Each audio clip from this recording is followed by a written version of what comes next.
menyampaikan pandangan-pandangan saya sesuai dengan perspektif saya dalam melihat hal-hal yang berhubungan dengan Maulid Nabi, kemudian isu penghinaan kepada Nabi yang dilakukan oleh majalah Charlie Hebdo, kemudian sikap dan pernyataan Presiden Prancis, juga aksi pemenggalan yang dilakukan oleh seorang pemuda Muslim terhadap seorang guru yang juga ikut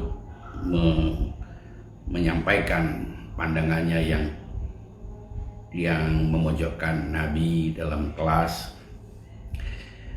juga tentang reaksi sebagian umat Islam berupa ajakan untuk melakukan boikot terhadap produk-produk Prancis, yang juga mengundang reaksi sebagian pihak antara pro dan kontra. Nah, saya tidak tahu bagaimana memulainya, karena sebetulnya saya ingin berbicara tentang Maulid Nabi pada acara yang khusus, yaitu pada malam Minggu yang akan datang.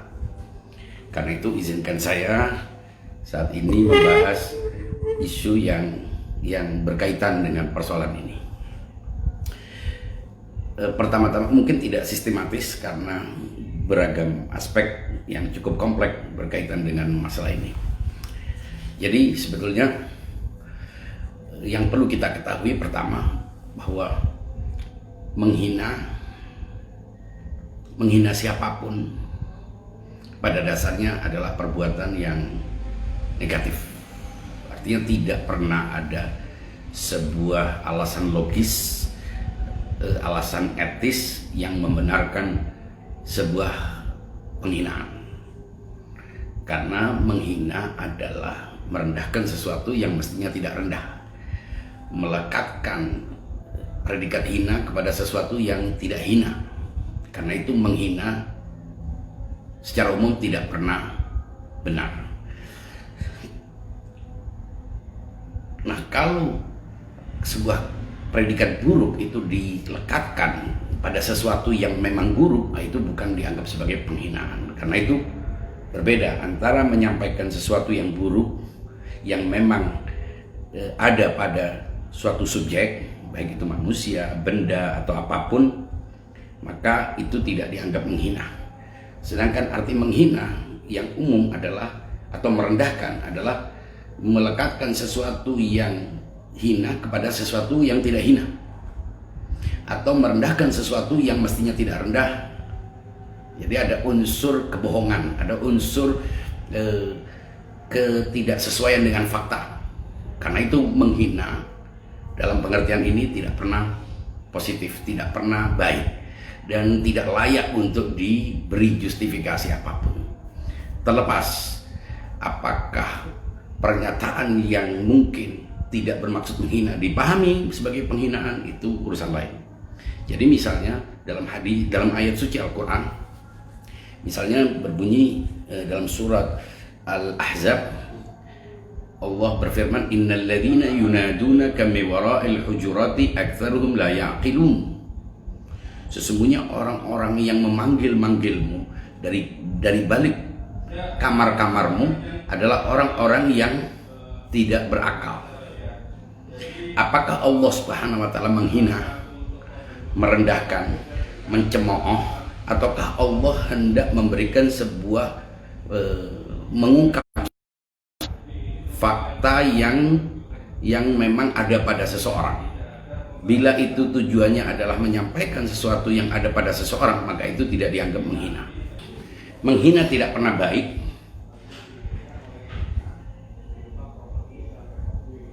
Kepada siapapun. Jadi siapa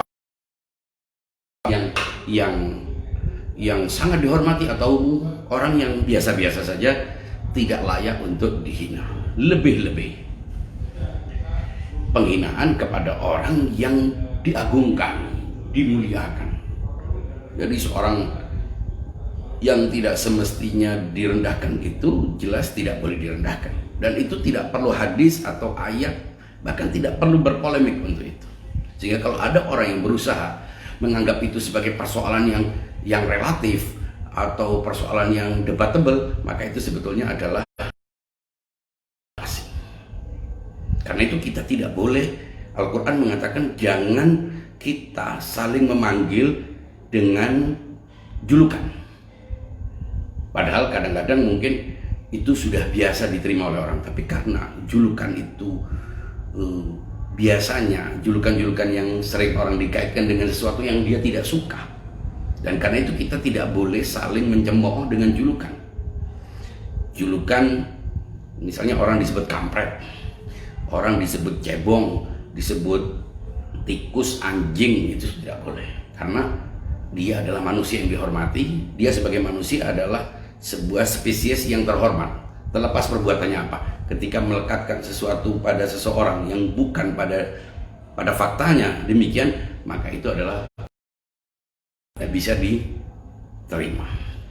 Nah, bila yang dihina adalah orang yang identik dengan sebuah kemuliaan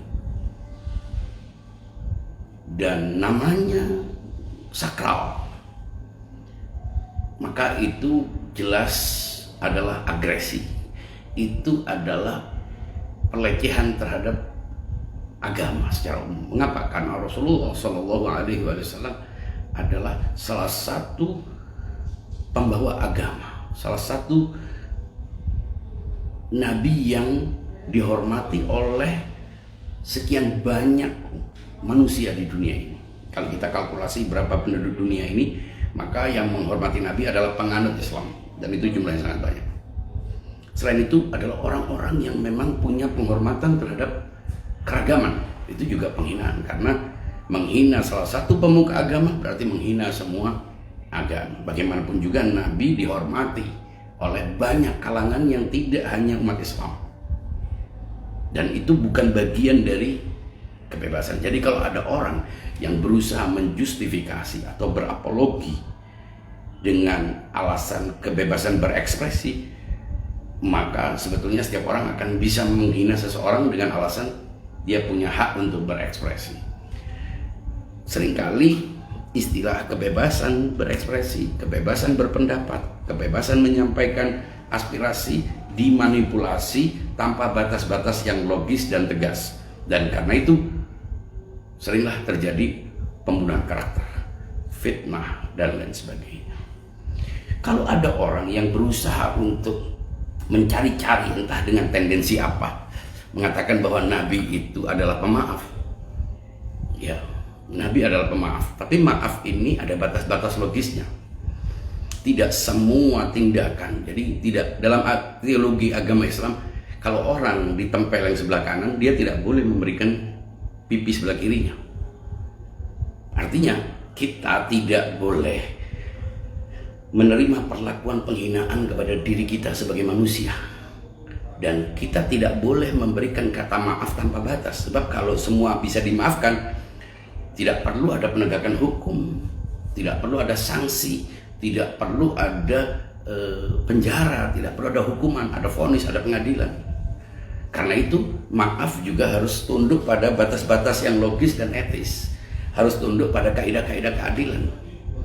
Mana mungkin seseorang bisa melakukan itu hanya setelah menghina, setelah melecehkan, setelah merusak hubungannya, nama baiknya, kemudian dengan mudahnya dia menyampaikan maaf. Nah, andaikan itu bisa dilakukan oleh setiap orang, maka hukum, syariat, undang-undang itu semuanya tidak berlaku, bubar dengan begitu.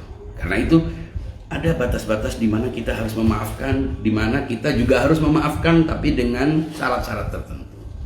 Nah, Nabi mungkin memaafkan, kita tidak tahu. Tapi yang jelas Nabi adalah Raufun Rahim. Itu pun dengan batasan-batasan yang jelas. Nah, kalau Nabi dengan alasan Nabi itu adalah pemaaf, kemudian kita tidak boleh mengecam, kita tidak boleh menolak atau menggugat orang yang menghina Nabi, maka pertama, Mungkin bagi Nabi, karena itu personal, kalau seandainya itu personal, maka Nabi mungkin memaafkan. Tapi andaikan itu personal dan Nabi memaafkan, bukan pengikut yang menghormatinya, mengagungkannya tidak boleh mengecamnya. Jadi kita tidak punya bukti apakah kalau Nabi itu dilecehkan secara personal, dihina, itu Nabi memaafkan. Andaikan memaafkan, itu pun tidak menjadi dasar bagi kita untuk memaafkan. Kenapa? Ya Nabi sebagai orang yang mulia, sebagai orang yang sangat mulia, tentu berbeda dengan kita yang mengagungkan orang yang mulia. Dan memang pada posisi Nabi dia harus begitu. Sementara kita yang mengagungkan Nabi, tentu akan marah. Sebagaimana orang-orang yang sering kita lihat, biasanya orang yang sudah punya posisi yang cukup stabil, itu mungkin kalau dihina, diganggu, dia tidak bergeming. Tapi orang-orang yang mencintainya harus peduli, harus menunjukkan pembelaan dan penghormatannya. Ketiga,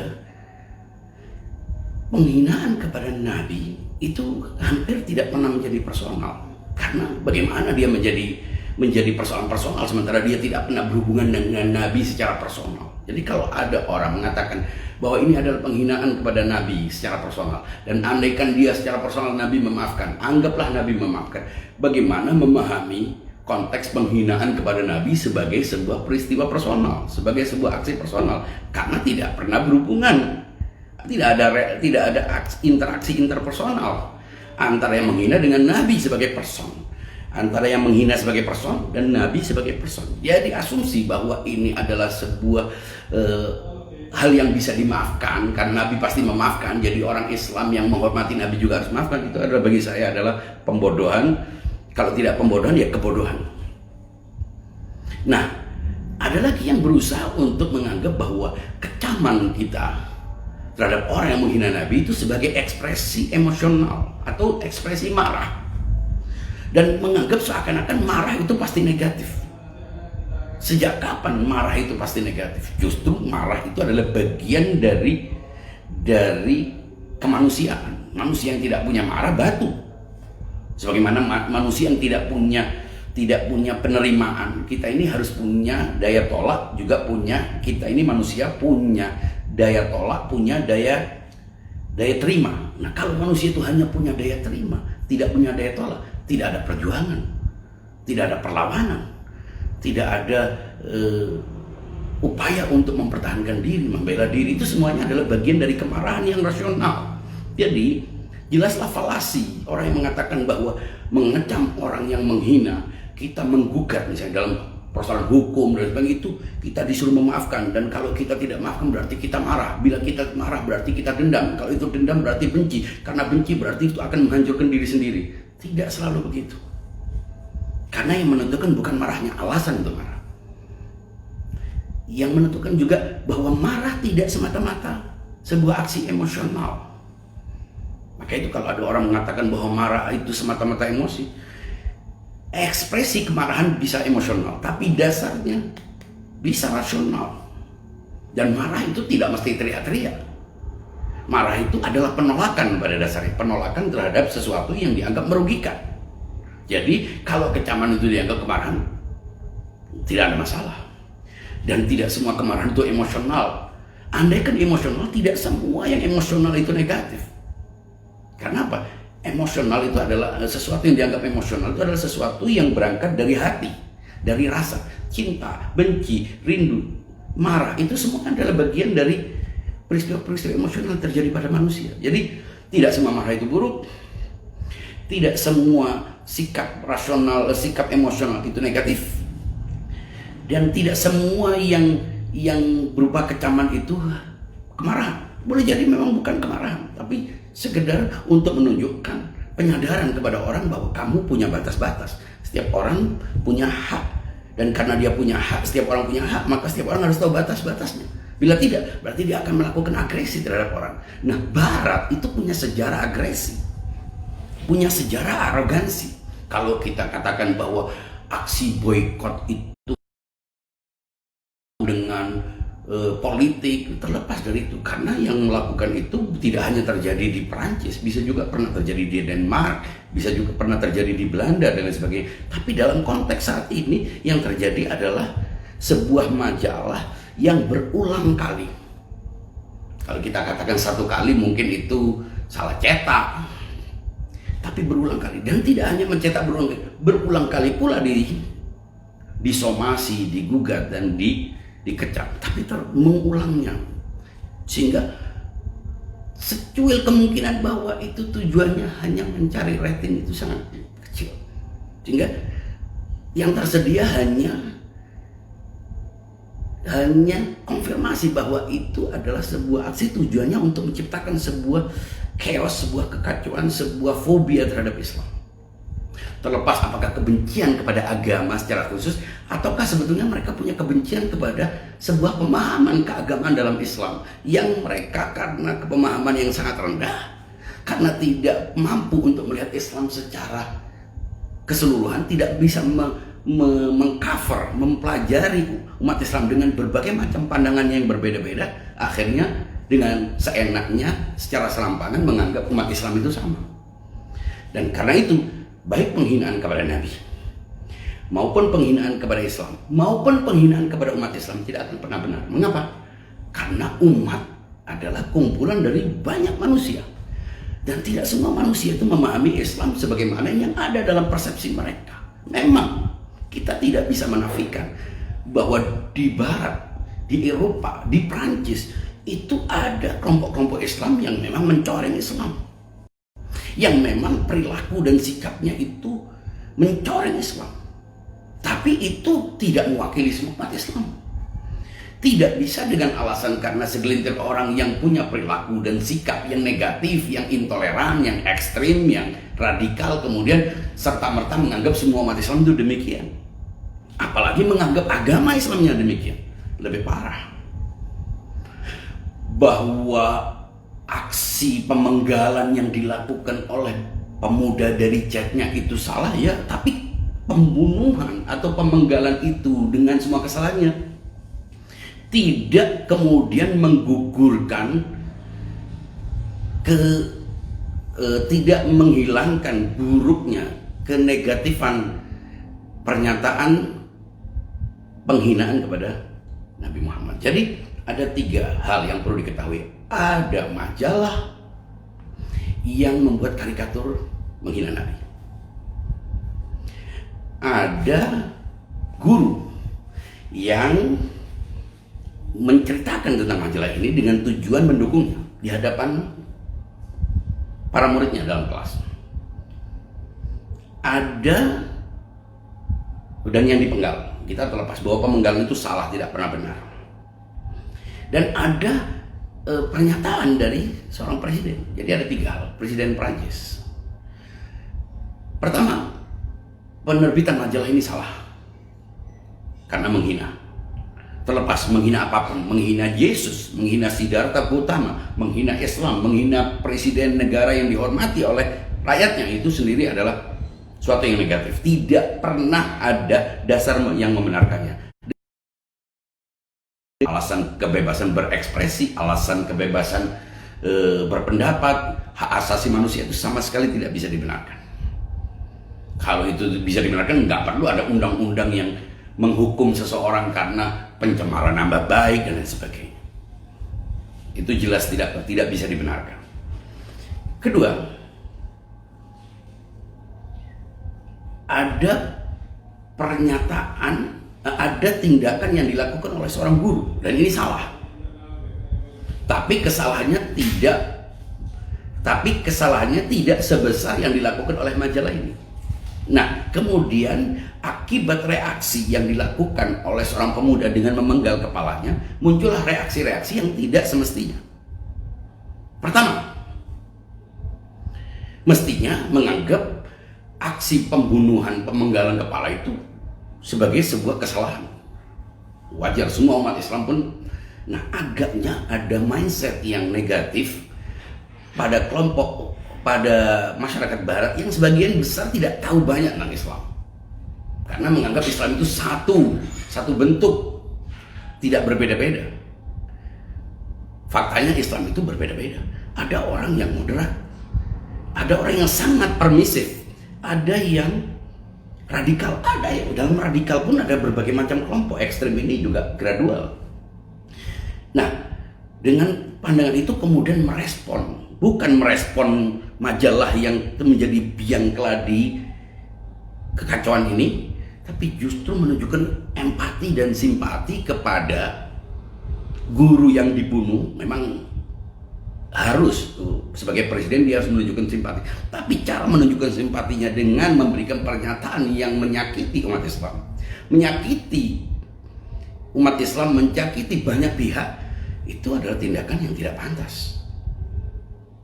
Inilah yang akhirnya menimbulkan tidak hanya memberikan pernyataan yang bernada simpati kepada orang yang menghina kepada Nabi, ya guru itu menghina Nabi, itu fakta.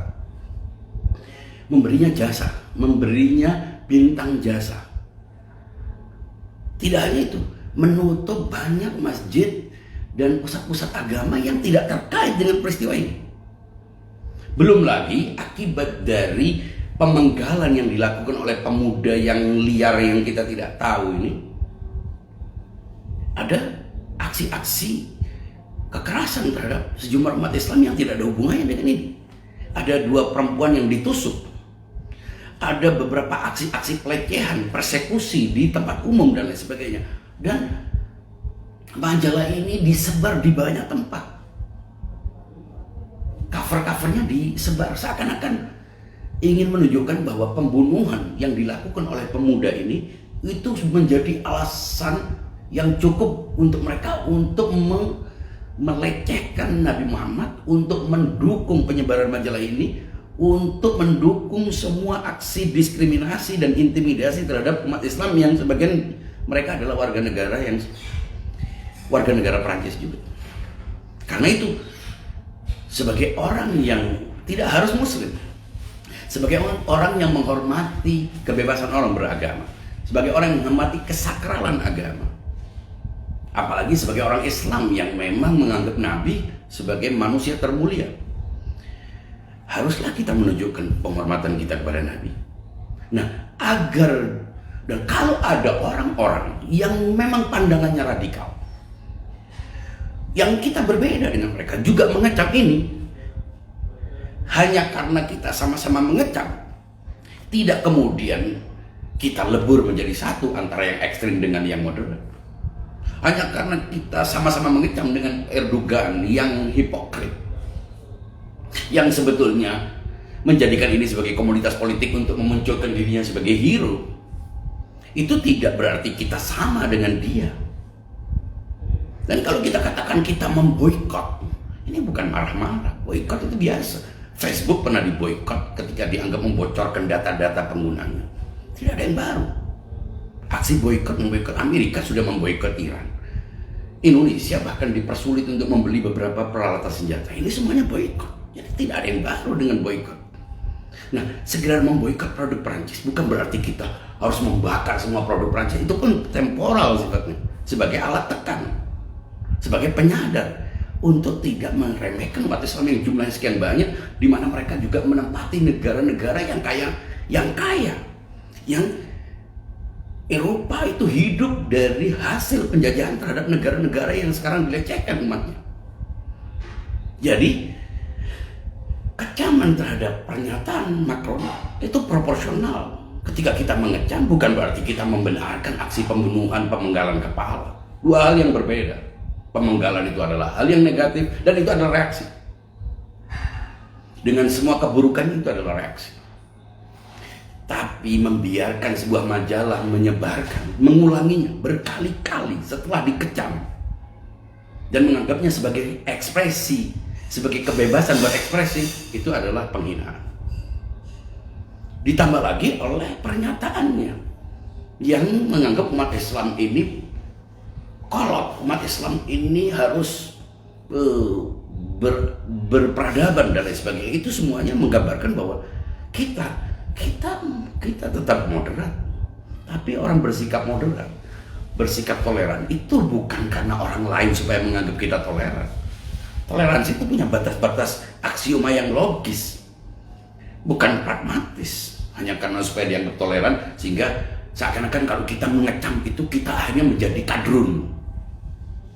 Kita seakan-akan menjadi eksklusif, menjadi ekstrim. Ekstremitas tidak ditentukan oleh sikap kita terhadap orang. Justru karena logika itu punya parameter yang tegas, kita terlihat kaku. Orang logis itu tidak bisa. Orang yang berpikir logis itu tidak bisa menerima tawar-menawar. Kenapa? Karena tunduk pada kebenaran yang ada pada premis. Yang orang lain mungkin tidak cocok. Orang punya parameter kepentingan. Ini misalnya akhlak, ini tidak akhlak, ini tidak akhlak, itu apa? Tidak etis. Etis itu apa? Selama Anda tidak mengganggu hak orang lain, itu etis. Logis itu apa? Selama itu sesuai dengan kaidah-kaidah logika formal material, itu logis. Perkara orang lain setuju atau tidak setuju, tidak ada urusan. Ini bukan sekedar marah-marah kepada orang. Tapi kalau kita, harta kita diambil saja kita harus marah. Dan itu marah yang baik, marah yang positif. Sebab kalau tidak ada marah, tidak ada perlawanan. Kemerdekaan kita itu karena marah gitu. Marah dijajah. Marah harta kita dirampas. Tanah kita diinjak-injak. Kita harus marah. Dan marah yang baik gitu. Marah yang logis. Dan tidak semua marah itu teriak-teriak seperti orang gila. Jadi kalau ada orang seenaknya nulis artikel kemudian menganggap kita ini marah-marah otot. Nah ini marah yang dengan logika, ini bukan marah-marah biasa. Kemarahan yang diekspresikan secara beradab. Bukan bakar-bakar ban, bukan merusak-rusak fasilitas umum. Ini kemarahan yang kita ekspresikan dalam bentuk sebuah upaya-upaya rasional yang dengan itu kita berharap terjadinya detention, peredaan, agar tidak terus-terusan ini digoreng oleh kelompok-kelompok tertentu. Nah ada orang-orang yang kehilangan, yang ambigu, tidak tahu batas-batas toleransi. Dia pikir kalau dia ikut menghina agamanya kelihatan toleran. Goblok, bukan toleran, itu inferior. Harta kita aja nggak boleh diambil orang, nggak boleh dihinakan. Kita tidak mau dihina, apalagi orang yang kita anggap sebagai parameter kesempurnaan. Tidak mengikuti Nabi Muhammad, tidak menganut agama Islam, silahkan. Tapi tidak pernah boleh ada yang menghina. Nah, sebagian orang mengatakan, kenapa orang-orang agama lain ketika tokoh-tokohnya dihina mereka tidak marah? Itu urusan mereka. Karena umat Islam punya pandangan yang berbeda, punya dasar-dasar epistemologinya untuk melihat kenabian. Bukan sekedar orang yang datang mengajarkan ajaran-ajaran agama, tapi menganggapnya sebagai mediator antara Tuhan dengan manusia. Sehingga tidak bisa seenaknya orang memandang negatif. Kalau ada yang mengatakan, bukankah di hadis-hadis ini ada itu? Semua hadis, teks, cerita-cerita sejarah, selama itu bertentangan dengan pandangan logis tentang kenabian, tentang kemaksuman, maka itu bukan hadis. Bisa, hanya karena yang mungkin terkesan merendahkan Nabi, itu dianggap sebagai justifikasi bahwa kita juga melakukan penghinaan. Kita tidak pernah menghina Nabi. Kalau ada yang percaya itu, urusan lain. Karena umat Islam itu banyak. Ini kebodohan sebagian orang Barat. Ternyata menjadi bule tidak otomatis beradab. Tidak otomatis beradab. Mereka tidak tahu dalam Islam ini ada khazanah yang besar. Ada peradaban yang luas. Tidak sekumpulan orang-orang yang seenaknya bisa dibodoh-bodohi. Ada banyak filosof, ada banyak ilmuwan-ilmuwan, pemikir-pemikir. Sehingga semuanya dibuat gebiah-uyah, mengeneralisir segala sesuatu, nggak bisa dilakukan. Nggak semudah itu. Karena itu saatnya umat Islam, kita semua perlu memahamkan kepada orang-orang non-muslim, kepada sesama muslim, bahwa Islam itu satu, sebagai wahyu. Islam itu sebagai wahyu satu. Tapi sebagai persepsi banyak. Kita semuanya berurusan dengan Islam sebagai persepsi terhadap wahyu. Jadi ada wahyu, ada persepsi terhadap wahyu. Dan karena ada keragaman persepsi terhadap wahyu, penyikapan terhadap sebuah masalah tidak sama. Nah, sekarang mungkin bisa sama. Yang ekstrim, yang moderat, yang toleran, sama-sama mengecam. Tapi tendensinya bisa berbeda. Alasannya bisa berbeda, tidak sama. Dan kalau seandainya pun sama dalam satu isu, itu tidak otomatis kemudian lebur semua perbedaan-perbedaan, tetap saja. Kadang justru perbedaan antar sesama penganut dalam hal tertentu lebih jauh, lebih tajam, lebih sengit daripada dengan yang berbeda agama. Jadi kita harus bersikap proporsional, fair. Tidak perlu bingung seakan-akan kalau kita mengecam kelihatan kita seperti tidak beradab. Justru kalau tidak mengecam kita kehilangan kehormatan. Justru supaya seakan-akan tidak hanya orang-orang ekstrim yang peduli terhadap kemuliaan kehormatan Nabi Muhammad SAW. Ya, orang-orang yang merasa moderat justru harus menunjukkan penolakannya. Kalau tidak, apa yang tersisa dari kita? Apa yang tersisa dari kita? Tidak ada lagi. Nah, karena kehormatan agama itu melebihi kehormatan diri kita, melebihi kehormatan orang-orang yang kita cintai di sekitar kita, maka tidak ada kata mundur.